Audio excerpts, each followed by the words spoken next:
Chemical equilibrium हमेशा एक लो system में होगा। इवेंचुअली कॉन्सेंट्रेशन कांस्टेंट हो जानी है, चाहे बीच में आगे कांस्टेंट हो, चाहे रिएक्टेंट की कम हो जाए और प्रोडक्ट की बहुत ज़्यादा हो जाए, रेट इवेंचुअली जाके सेम हो जाना है। इक्विलिब्रियम के टाइम पे एक तो डेल्टा जी ज़ीरो होगा, रिएक्टेंट्स और प्रोडक्ट दोनों की गिब्स एनर्जी सेम हो जाती है। डायनामिक होता है इक्विलिब्रियम, मतलब कि रिएक्टेंट्स प्रोडक्ट में कन्वर्ट हो रहे होते हैं, प्रोडक्ट्स वापस रिएक्टेंट में, लेकिन इन दोनों का जो रेट होगा वो इक्वल होगा, तो साइमल्टेनियसली होते रहेंगे, तो नेट कॉन्सेंट्रेशन में चेंज नहीं होगा। नंबर 3, कैटलिस्ट का कोई असर नहीं होगा।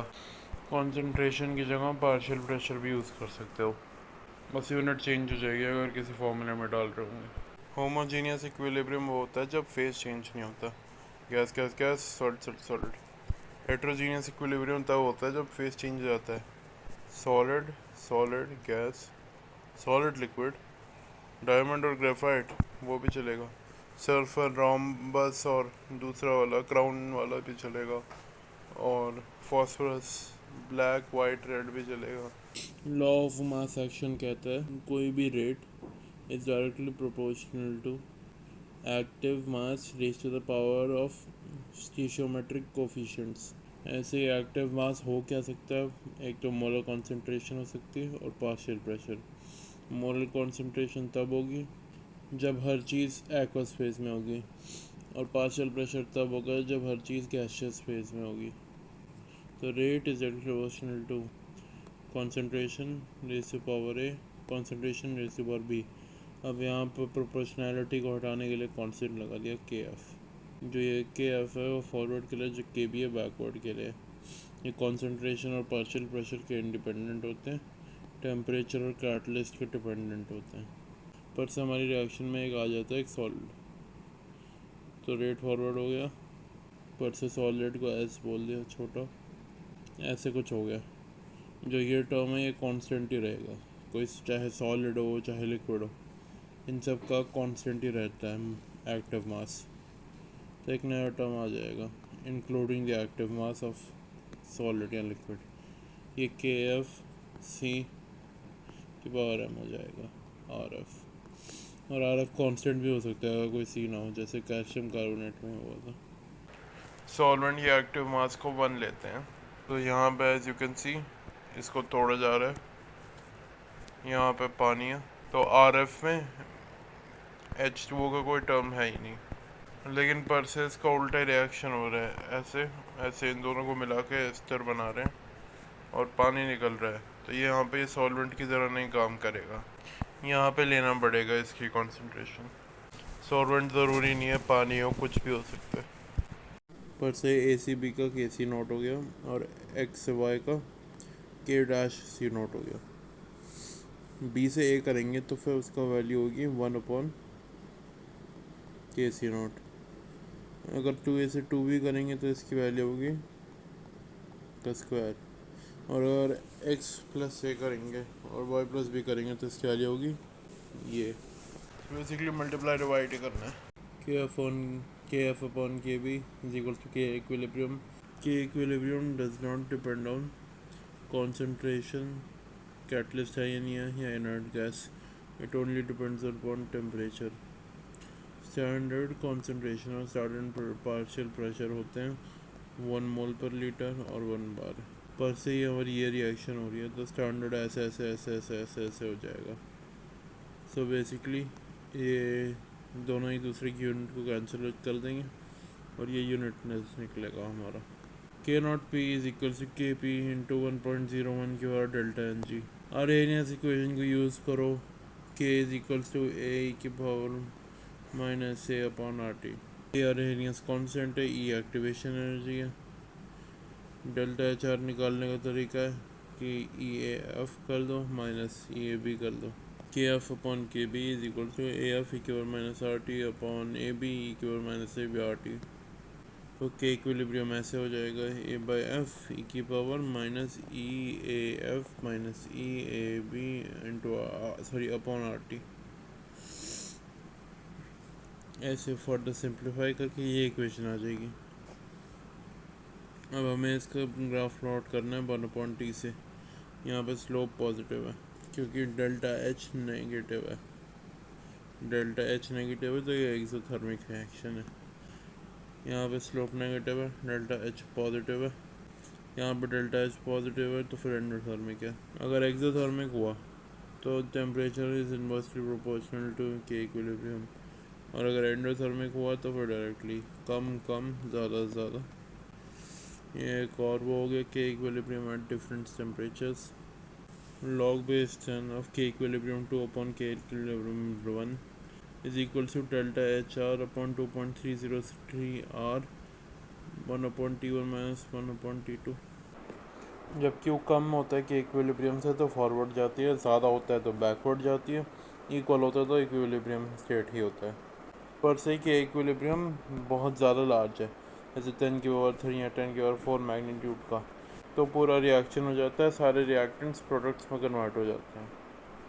और अगर बहुत कम होता है 10⁻³ 10⁻⁴ 10⁻⁵, तो इसका मतलब है छोटा अमाउंट ही कन्वर्ट होता है प्रोडक्ट में, मोस्टली रिएक्टेंट ही रहता है। कंसंट्रेशन में चेंज देखना है। पर से ऐसे ऐसे ऐसे ऐसे हो रखे हैं और क्यू के इक्विलिब्रियम से कम है, रिएक्शन होनी है अभी। सो इससे कुछ घटा, इससे कुछ घटा, इससे कुछ घटा, इससे कुछ घटा, तो हो जाएगा केसी। ये कॉन्सेंट्रेशंस, ये होगी कॉन्सेंट्रेशंस। यहाँ पे वॉल्यूम से एक तो डायरेक्टली मल्टीप्लाई हो रहा है और ऐसे आ रहा है इक्वेशन। सिमिलरली अगर के पी निकालना है तो एक्स भी एक्स टी को मल्टीप्लाई कर देना है पी टी में, पार्शियल प्रेशर हो गया C plus X D plus X A minus X B minus 2x, तो के पी हो गया ये, और इसकी पावर डेल्टा एन जी -1 है, तो sum of moles upon pressure total करना होगा, बस एज सिंपल एज डैट। ऐसे ही थोड़ा सा घटाओ, थोड़ा सा मल्टीप्लाई करो, ऐसे ऐसे होता रहेगा सारा। Vapour density is inversely proportional two moles. यार किसी क्वेश्चन में आ गया कि ऐसे कोई रिएक्शन होगी पर से, ये क्वेश्चन बाद में देखेंगे। हम लोग क्या कर सकते हैं कि m is equals to total mass upon total moles. Total mass system का तो कांस्टेंट रहता है, जो मोल्स में चेंज आया 1 माइनस अल्फ़ा जो भी जो डॉट डॉट डॉट डॉट, वो यहाँ पे टोटल मोल्स लिख दो। और ये वेपर डेंसिटी दी होगी, या तो स्टार्टिंग की दी होगी या फिर फिनिशिंग की दी होगी, मोस्ट प्रॉब्ली फिनिशिंग की दी होंगी। फिनिशिंग के moles into vapour density into 2 इस क्वेश्चन पे है। इसमें के सी 10⁻⁵ के फैक्टर का है, तो फिर इसमें हम लोग इग्नोर कर सकते हैं सारी चीज़ें। ये 1 0 0 टी इक्विलिब्रियम पे 1 माइनस एक्स एक्स एक्स, क्योंकि ये छोटा है हम लोग एक्स को इग्नोर कर सकते हैं प्रैक्टिकली, और 1 को 1 लिख सकते हैं। जो के सी के लिए आएगा, K C is equals to x² upon 1 minus X, इसको इग्नोर किया 1 इंटू 1 अपॉन वी की power delta N G. Delta N G यहाँ पे 1 है और वी है यहाँ पे 10, यह 10⁻⁵।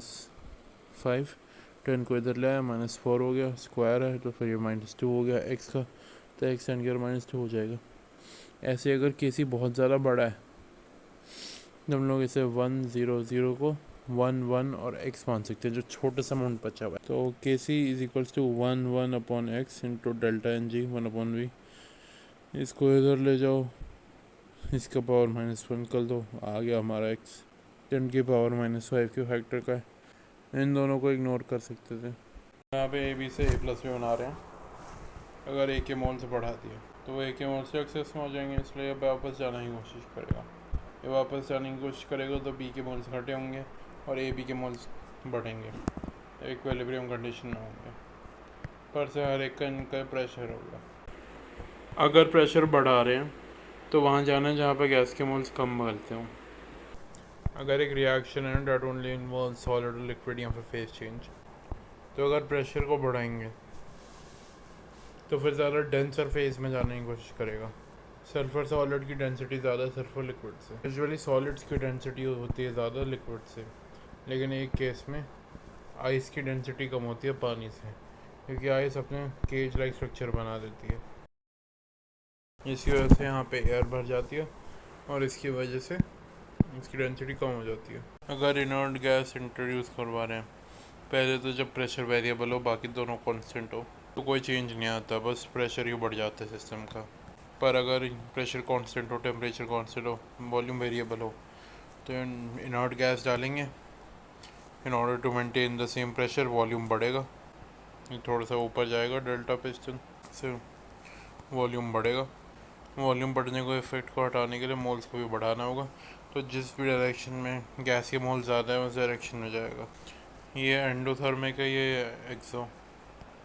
अगर टेम्परेचर बढ़ा रहे हैं, इसको टेम्परेचर चाहिए होता है, बढ़ा रहे हैं तो ये फॉरवर्ड जाएगा।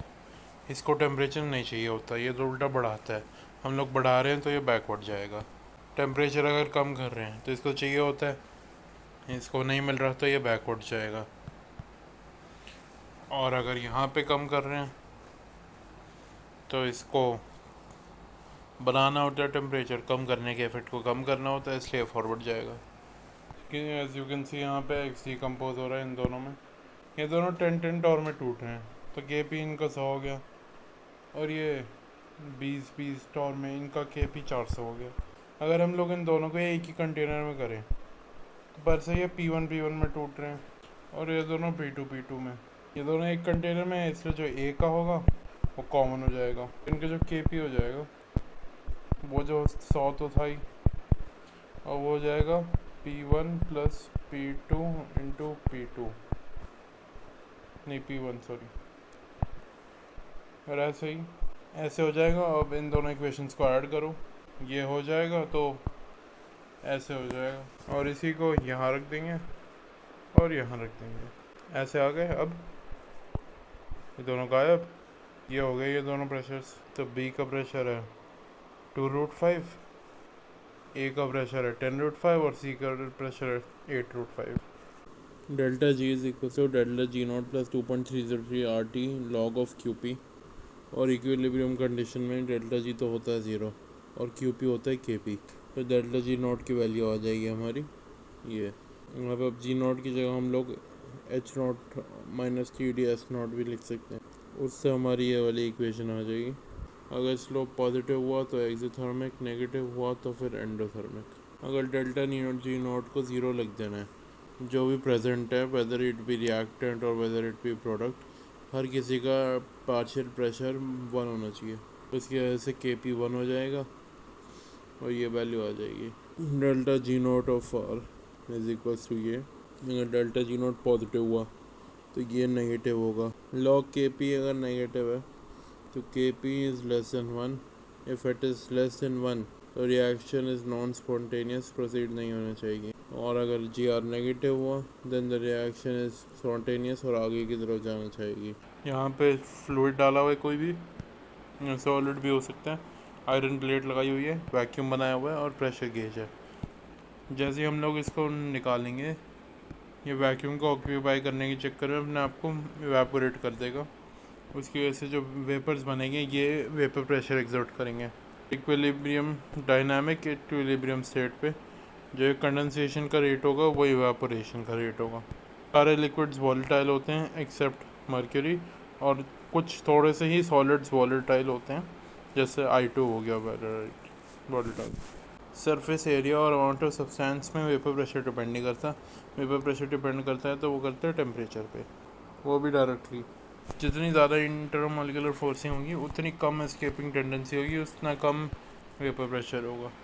इसी का एग्जांपल है दारू has greater vapour pressure than पानी due to weaker H bonding, पानी में हद से ज़्यादा स्ट्रांग होती है। सिमिलरली दारू has lower vapour pressure than ether, क्योंकि ईथर में हाइड्रोजन बॉन्डिंग नहीं होती। जिसका वेपर प्रेशर 0 होता है वो नॉन वॉलेटाइल होता है, और vapour pressure is inversely proportional to boiling point. Relative humidity होती है partial pressure of H2O, sorry for cut, और upon vapour pressure of H2O into 100 percentage में मेजर होता है, सेम टेम्परेचर पे मेजर होते हैं। और जो वेपर प्रेशर ऑफ H2O उसको एक्वस टेंशन भी कहते हैं। वो पानी और H2O गैस जब होते हैं तो partial pressure of H2O gas is equals to vapor pressure of H2O, then relative humidity 100% हो जाती है। In such case air is said to be saturated with respect to moisture, मतलब और moisture नहीं आ सकता। कोई सब्सटेंस रखा है और एयर में जो मॉइस्चर है उसे वो ऑब्जॉर्व कर लेगा, तो उसे डेलिक्वेसेंट कहते हैं। फॉर एग्ज़ाम्पल NaOH, MgCl2 और NaSO4। जो कंपाउंड्स जो एयर की प्रेजेंस में अपना मॉइस्चर लूज़ कर जाते हैं उन्हें एफ्लोरेसेंट कंपाउंड्स कहते हैं। For example potash alum K2SO4.Al2SO4 thrice.24 पानी और ग्लाउबर्स सॉल्ट Na2SO4 और 10H2O।